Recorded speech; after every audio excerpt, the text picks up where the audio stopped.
Taylor's keen to get underway. Don't know what he's talking about. I'm pretty sure it's something new.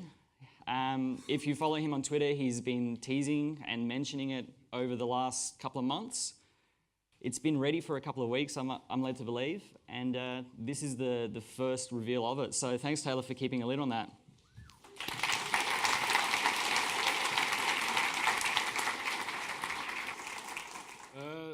So thanks for having me to the first Laracon Australia. It was quite the journey to get here, I will say. But it's been fun. It's been fun visiting a new country, I guess whole continent. And I'm glad to see such a nice turnout for the first Laracon. The first Laracon in the US was only about 90 people, so it was a really small little event. And so it's really cool to see so many people came out. So at Laracon US, of course, probably many of you know I introduced Laravel Nova, which David Hemphill and I built and was designed by Steve Shoger, who spoke yesterday, which was an admin panel for Laravel. Has anyone used Nova? All right, quite a few hands. So hope you like that. We spent quite a bit of time trying to get that right. And then at Laracon EU, just in August, thank you. I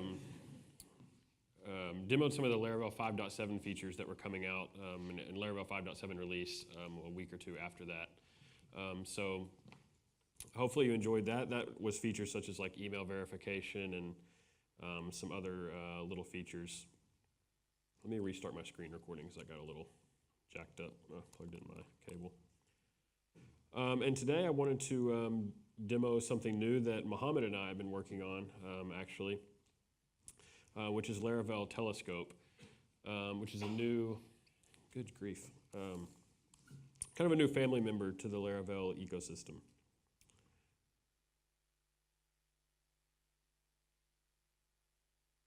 Alrighty.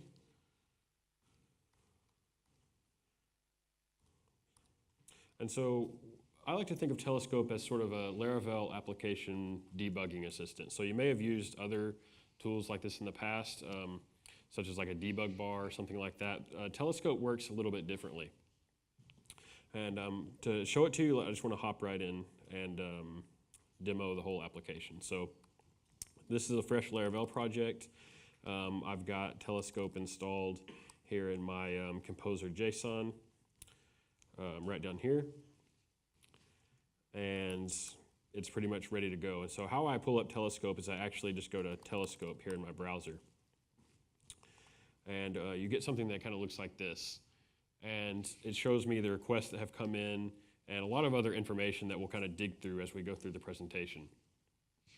All right, so I'm going to go ahead and reseed this database just so it's fresh and kind of start working down through this code base. So if I hop into my routes file, I've kind of got a list of things I want to demo for you in Telescope. And I'll try to leave some time for Q&A since this is my first time in Australia. So try to get through this so we have some time for questions. All right, so of course we already saw, like if I hit any URL in this application, that it shows up here. And I can jump into this request and get some information about it. I can look at, of course, the request payload. So if this was like a post request and it had incoming input, I could view it here.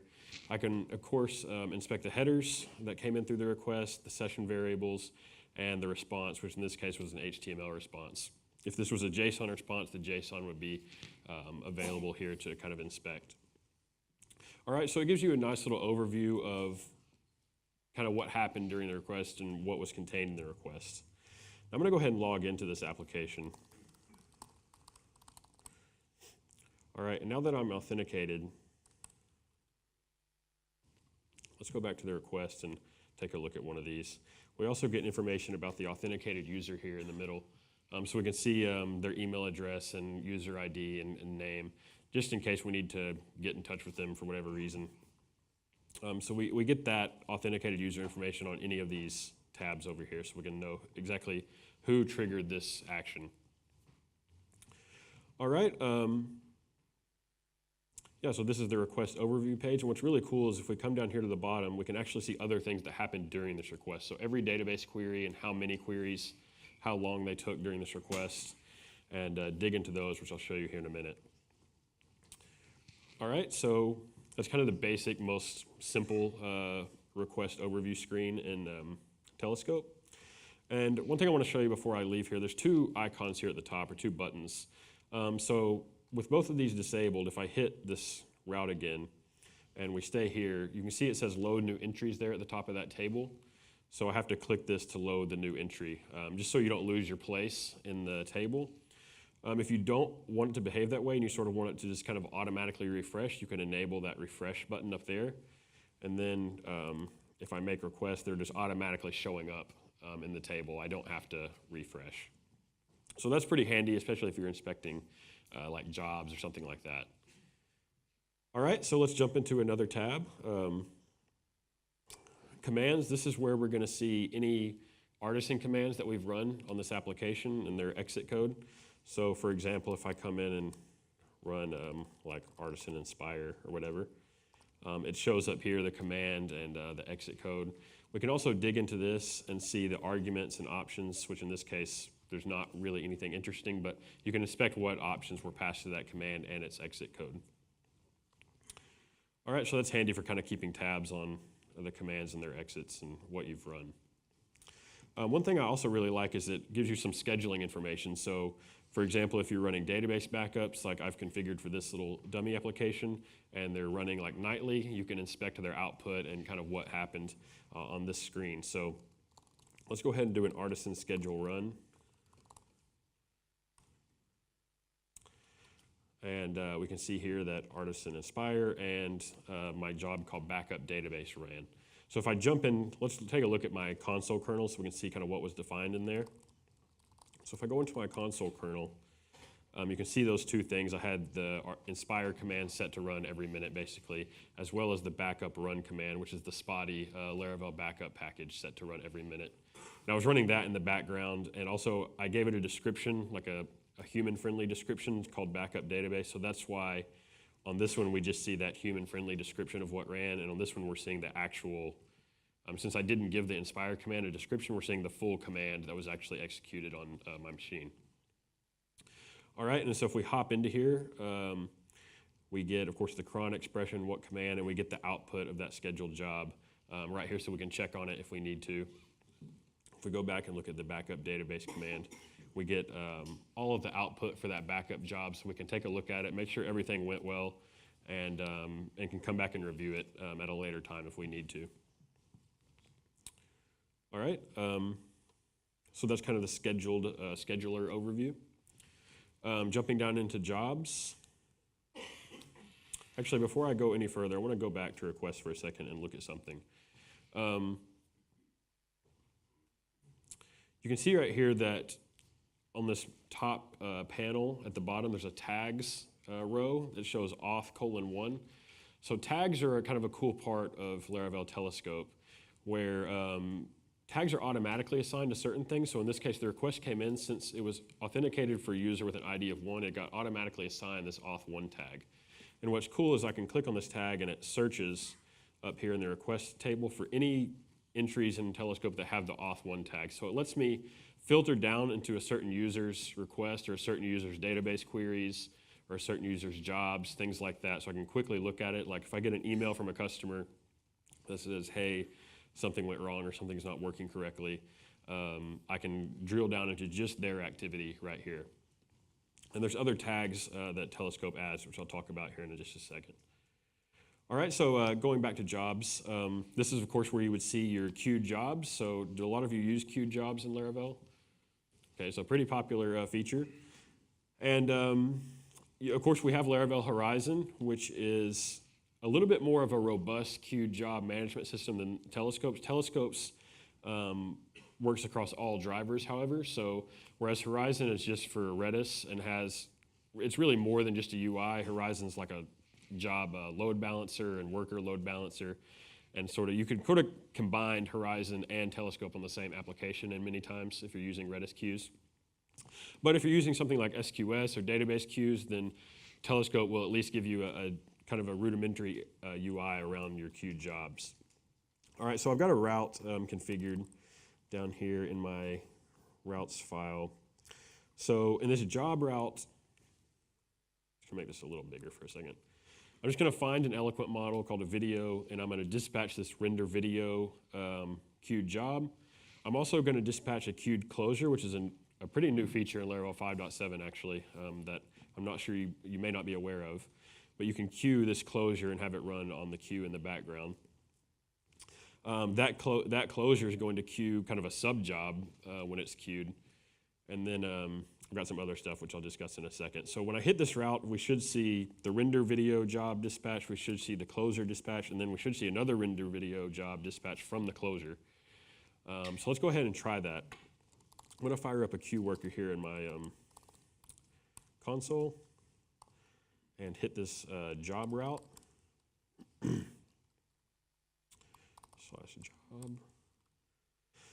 And we see those are pending, now they're processed, and they're popped in that sub job there at the end. So we can see the job that ran. If it's a closure, we can see that it was a closure. We can at least see what file and line that the closure was queued from, so we kind of know which closure we're talking about. We can see the connection, the queue connection, the queue's queue. So in this case, I'm using the database queue and just the default queue name. And if we jump down into this, one of these jobs, again, we can see a lot of the same information from the index, but we also see these tags. Auth1, since I was authenticated as user 1, so we see that. And then we also see app video 1, that tag was also added. So if you've used Horizon, this tagging behavior works exactly the same as Horizon, where if a queued job has an eloquent model, like how we passed in that video into the queued job, it will automatically tag the job with that eloquent model's type and ID.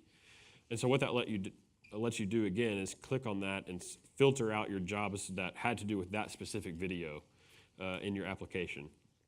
So it lets you kind of drill down and filter out some of the irrelevant entries that you're not interested in.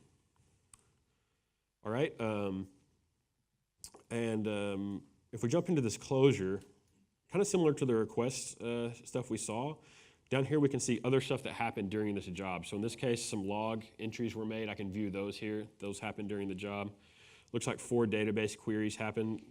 Several of them have to do with just queuing the job itself, but we do see where it retrieved the video that we passed in to the job.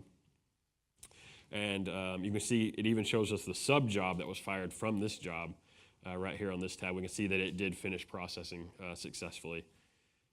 And we can jump into any of those and view them. All right, so that's kind of how the queued job stuff looks. If I stop this queue worker and fire off some jobs, you just see them as pending at first, and then they should automatically update when the queue is running. So you can see they switched to process and the sub job was fired. All right. So that's sort of the queued job overview.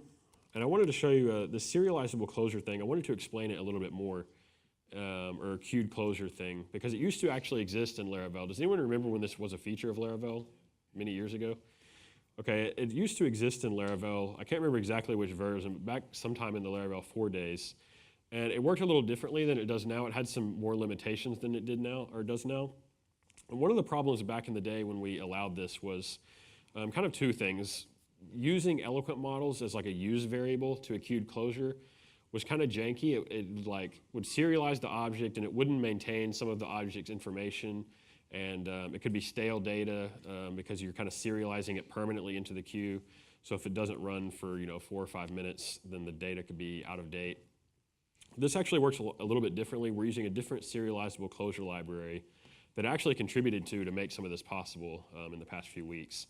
So what happens is when you use an eloquent model now, or use even an eloquent collection of models, it will kind of behave the same way as regular queued class jobs, where it just stores a model identifier with the queued job and then re-pulls it automatically when this function is run. Even though it's a use variable, it will actually serialize it as a model identifier, rehydrate it from the database, and then this will execute. So it's a little magical for sure, but pretty cool. And another limitation of the old queued closures was, I want to demonstrate it by actually serializing one for you. So if I uncomment this, and then I'm just going to dump out this closure. So I'm going to make a new serializable closure, and then just serialize it and dump it out on the screen so you can see what it looks like. All right.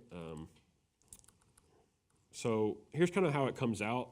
And here at the end, you can see this hash that's added with the queued closure. And one of the kind of dangerous aspects of queuing closures in the past was if someone had access to your queue and was kind of malicious, they could modify this code, because you can see the code is right here, like right in the serialized closure. So they could actually modify this code while it's in your queue and then execute any code they wanted on your production server. So that would probably be a rare scenario, but it was sort of a concerning situation, you know, that something could be modified in transit or modified while it's stored if there's some security vulnerability. So we really didn't want to allow arbitrary code to just be running on your server where they could dump out your database, do whatever they wanted to. So how it works now is when this closure is serialized, it's actually stored with this hash, which is sort of a signature of the code that's contained within it. And have you used signed URLs in Laravel? Anyone? Okay, so a signed URL functions very much the same way. And so what happens is when we unserialize this closure, we can know if it's been tampered with since you serialized it. So it's actually 100% secure against being modified while it's stored in this queue. All right, so that was just a short detour to explain kind of what's happening there. All right. Yeah, so moving on. Exceptions, so that's another tab here in Telescope. If we jump to this exceptions tab, I've got this route, of course, which you just saw, that all it does is just throw an exception that something went wrong. And let's see. All right, so there it is. And of course, it shows up here. We can see the exception, the message. And if we come down in to inspect the exception, we can see the authenticated user. We can see the message. We can see the location within the code here. We can also see, of course, the stack trace for the exception. And jumping back to request, if we look at that, we can see it had the 500 error there. And we can see down here the exception listed here as well. So if you drill into the request, you can scroll down, view the exception that happened, and then jump in to inspect it right there. All right, so what's nice is this is all persistent, you know, as you're using your application. If you want to look back, you know, 50 requests ago because you want to look at something, you can go back and do that. So it's really nice. And you can see right here when I'm viewing the exception, and this is going to be true on other screens as well, I can view the requests that actually trigger this exception. So if I'm coming through this index, I jump in here, I'm like, what request is this associated with? I can just jump straight to it from right there and see that exception. All right, and now you can see right here it has occurrences 1. So if the same exception keeps happening multiple times, that's just going to keep incrementing. It's not going to show 4 of the same exception. And how you can view the individual ones is by inspecting it, and then I can view the other occurrences of this exception right here, and I get a list of them and what user they're associated with, so that in the same way if someone emails me and says, hey, I had this bug in your application, I can jump in here, go to the exceptions. Of course, they're also going to be tagged with auth1, so I could filter them that way. And like if I do auth2, we don't have any. If I do auth1, we see the exceptions for that person. All right, so it's really quick to jump in and see what's gone wrong in your application. All right, so that's the exception overview screen. Jumping down to logs, this is sort of a log viewer. So we've already, as we've been demoing this, we've already accumulated some logs. So I had some log statements in those queued jobs that were, you can see running job for video 1. We can see when it happened and some information about it. So if we jump into that, we just get some context, the log information. And I've got a route here that should queue a few different types of logs. So you can see I've got the emergency logs, warning logs, notice logs. And if we jump into this notice log, if you look here, we were also passing some context into monologue, some additional information about the log statement, and that should be available to us here as well. So I'll see the authenticated user. Again, I can jump into the request that triggered this log, see it right here, and I can see the context. There's the name and Taylor that was passed into the log. So a nice little overview, a nice little simple log viewer. It's a little nicer than kind of digging through your raw text log files as you're building something. You could just stay on the screen, let it auto update, and kind of just dock it to the side and just keep an eye on things.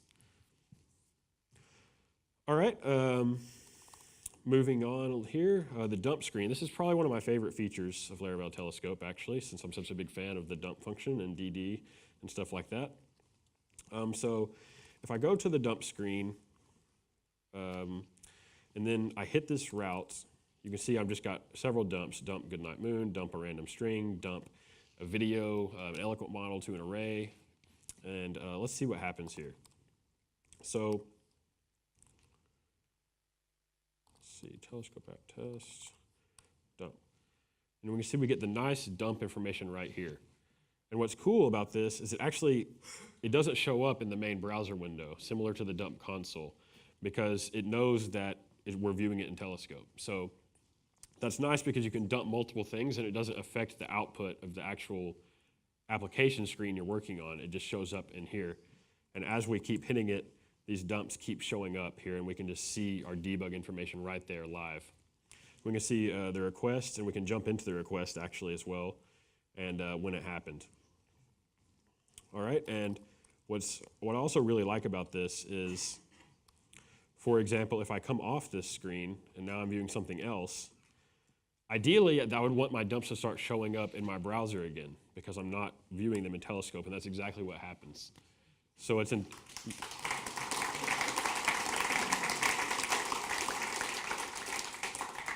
So it's really convenient. If you're viewing the dump screen, it just works as you would expect. It shows up in the dump screen. If you're not viewing the dump screen, it shows up in your browser. It just works exactly how it should.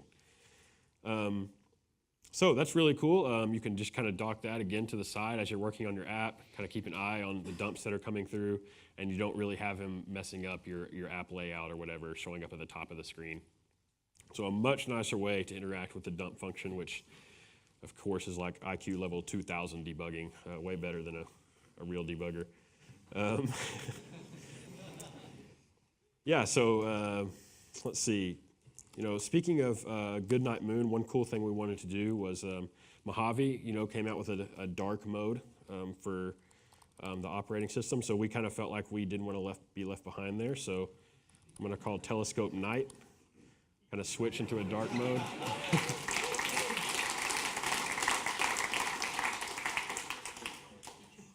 Which is pretty nice. I think it looks pretty good.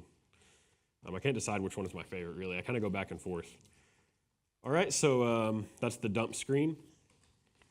Queries. Again, we've kind of accumulated quite a few queries as we've been demoing this, but you can see them all right here, how long they took, when they occurred.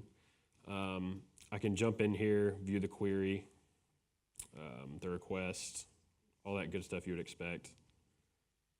Kind of get a nice formatted display of the query. So if it's a pretty gnarly query, it's a little bit easier to read. It's not just kind of one long string.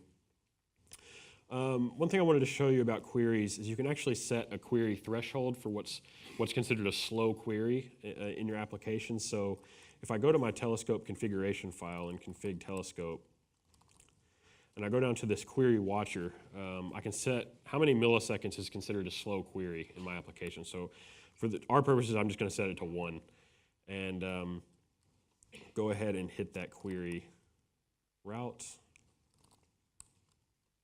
And you can see that duration is highlighted there in red.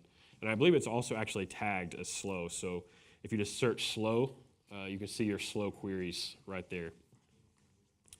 And we can jump into that and take a look at the query. Yeah, so that's kind of the basic overview of queries. That's kind of all there is to it. Models. So eloquent models fire events as they're updated, as they're created. And in this route, I create a model using just the model factory. Then I'm going to find it and update the name on it and save it again. All right, so if I hit this route, you can see that I created this app video with an ID of 11. It looks like I was actually repulling app video 1. But we can see that was created, and we see this model was updated. If we go in here, we can see, again, it's tagged with what model it's actually related to, who did it, and we can see the changes that were made to the model. We can see that the name was updated just to a random string, and we can see the updated at timestamp was also changed. So we're going to hop in here and quickly view, what exactly changed on this model during this request. And I think similarly, if we hop into the requests, I can see all the queries. Several of them were slow because we set it to 1 millisecond. I can see what models were updated during this request. So really nice. If you jump into any request, you get a really nice overview of what exactly happened during that request. All right, so that's models. Events. So it looks like the Spotty package actually fired a few events back 18 minutes ago. And we can see kind of what events were fired. I'm also going to fire another event here. So I've got this video rendered event I'm just going to dispatch with a video. So let's call this route.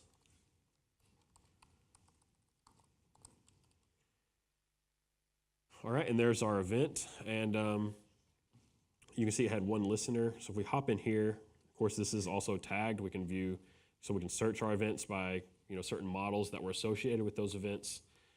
We can view the request. So we hop into the request. We can see that event was fired right there. And we can see app video 1. And we can also see what listeners.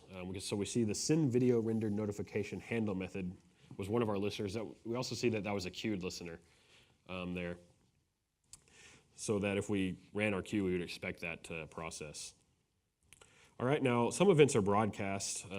Event broadcasting is a feature of Laravel that lets you sort of have a real-time updating UI through either Redis or pusher.com. So if we mark this video rendered event as should broadcast, implement should broadcast, and let's just fire that again. And you can see that it shows us which events were broadcast here on this listing as well. So that's really nice. All right, so that's an overview of the event screen. Jumping down to the mail screen. I guess Spotty sent an email. I didn't know that. So there's one email. I have another one I'm going to fire here. So if I go to my mail screen, I've just got a basic email I'm going to mail to myself, send new invoice paid email. And right now I've got my email driver configured as just the log driver, so it's not actually using any service. So let's go ahead and hit this route and see kind of what happens here.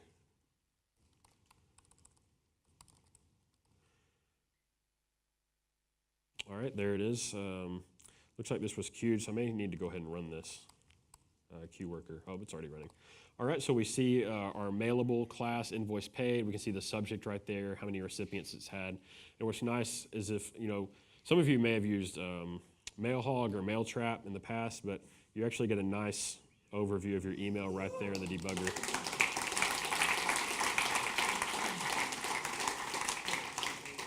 You can see the subject. You can even download the raw email file for that email, and then you can open it up, right in your client there, and view the email in Apple Mail or whatever you want. Kind of take a look at how it looks. So really nice for working with email. All right. So that's the email screen. Notifications. We can see all the notifications that were fired. Notifications, of course, can be email, or they could be SMS or Slack messages or something like that. So in this notification route, I'm going to find a user. I'm going to do the video render notification, which I believe is mainly just a mail notification for that video. All right, so let's go ahead and call that route.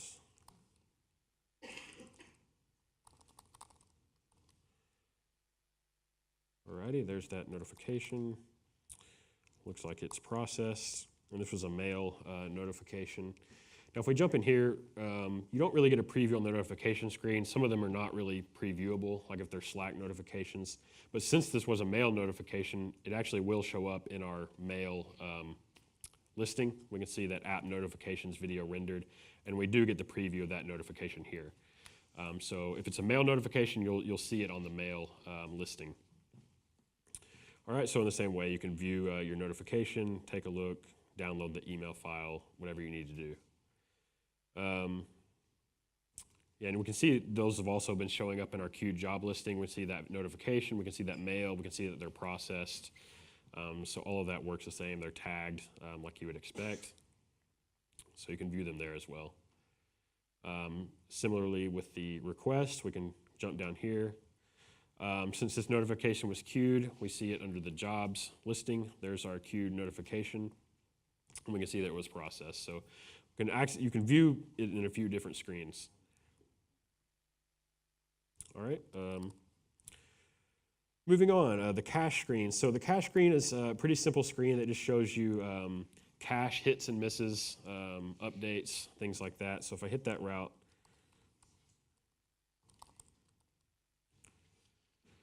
We can see that we had a miss. We updated a cache with the key of name. We updated it to Taylor. It expires in 180 minutes. Again, we can view the request and see all the cache operations for that request, which is pretty nice, and jump into any of them. So this is kind of useful if you can see kind of where your cache misses are, if you're seeing more than you expect or whatever. You can get a nice overview of what's going on there. All right, Redis, pretty similar to the cache display. This route is just making a few Redis commands. I'm going to set a Redis variable called name, and then I'm going to retrieve it. Just really simple stuff. But if we look at the Redis screen, we can see those commands that ran, how long they took, when they happened, and again, view the request that initiated them. And on the request screen, we can see the list of Redis commands that ran for that request. So a lot of information really about what's going on in your application. All right, so authorization. So Telescope is probably primarily going to be used by you in local development on your machine, as you're building your Laravel application. You can also ship it into production. You can authorize who can access it and do some other things, which I'll talk about. So authorization works extremely similarly to Horizon or Nova, where you can have, by default, kind of either a list of emails down here in my Telescope service provider of people that should access Telescope.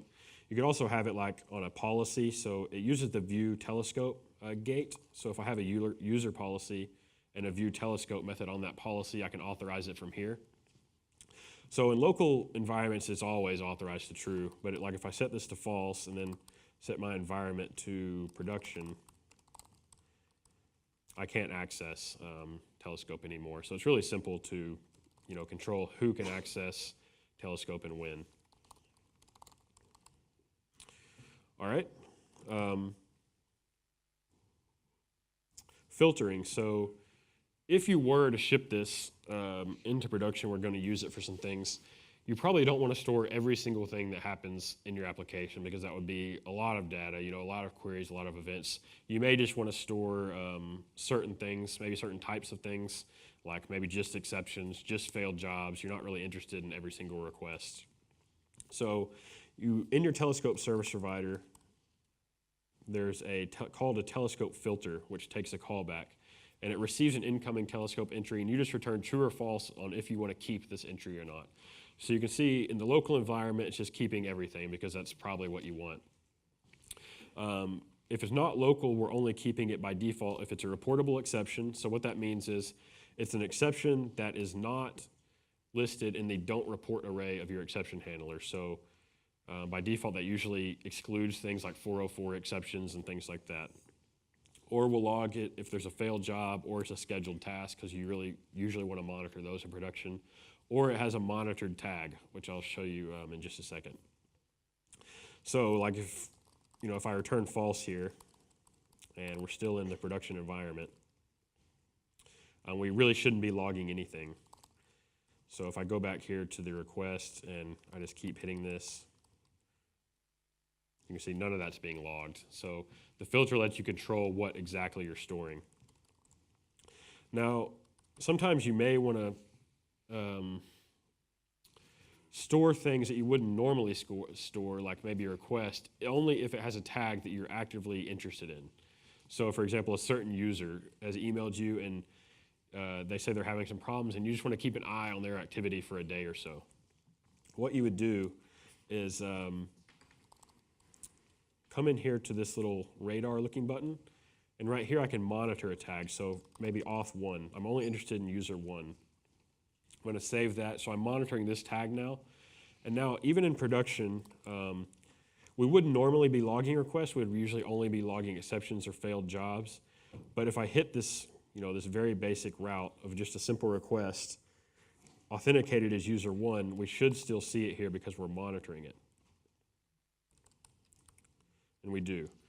So this lets us control, exactly what we want to store, because you would, I think, quickly overwhelm yourself if you stored everything in production. So Usually, if it were me, I would probably only be logging like, failed jobs or exceptions, and then I would just monitor things as needed with certain tags, either a certain model's ID, a certain user's ID, and then when I'm done monitoring that tag, or I've gathered the information I need, maybe I asked them to try something again, I gathered the information, then I can stop monitoring that tag right there and stop storing it. So that's very similar to how Horizon works if you've used Laravel Horizon. And if you're using Redis queues, I really encourage you to check out Laravel Horizon and kind of maybe pair it with Telescope as well. All right, so that's kind of how monitoring and filtering works. Yeah, so Telescope, as Michael said, it's actually been done for a few weeks. Mohamed and I have been working on it. And I think we'll probably release it probably next week. Open source on GitHub, totally free for you to use and play with. And yeah.